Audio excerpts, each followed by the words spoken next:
Phillies and Diamondbacks Game 6 is just around the corner. Hopefully my fighting Phils can take care of Arizona and make their second consecutive World Series appearance. And then after that is Game 7 between the Astros and the Rangers. Let's crack open some baseball cards. 2023 Donruss 30-card Fat Pack. Starting off with Rafael Furcal, Mazeroski, Hall of Famer, Yuri Perez, Bob Lemon, Lance Berkman, Astros, also played with the Cardinals, Steady Eddie, Eddie Murray, 504 career home runs, over 3,000 hits, Orioles, Mets, Cleveland. I think he had 2 stints with the Orioles. Part of that 3,000 hit and 500 home run club. One of the greatest switch hitters of all time, World Series winner and Hall of Famer. Brooks Robinson, another legendary Oriole, 16-time Gold Glove winner, MVP winner, World Series winner, Hall of Famer. Bernie Williams, 5-time All-Star, 4 World Series rings, won a batting title. Yeah, he had a great career, all in New York. Also, someone who spent time with the Yankees, Rickey Henderson, arguably the greatest leadoff hitter of all time.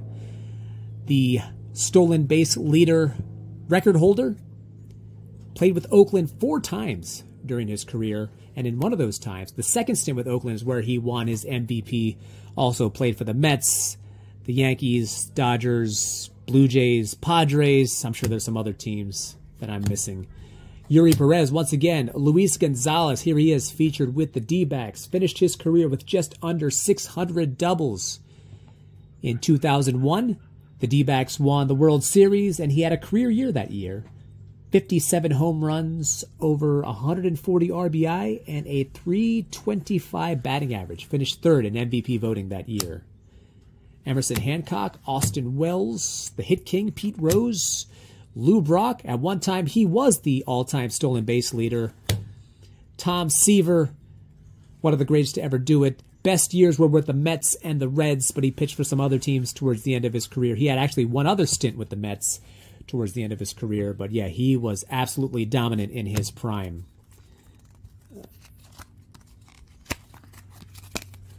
Cooperstown, man, I've been pulling a lot of George Brett cards as of late. You may have heard me say this before, but he is the only player in Major League history to win a batting title in 3 different decades. Batted .390 in 1980.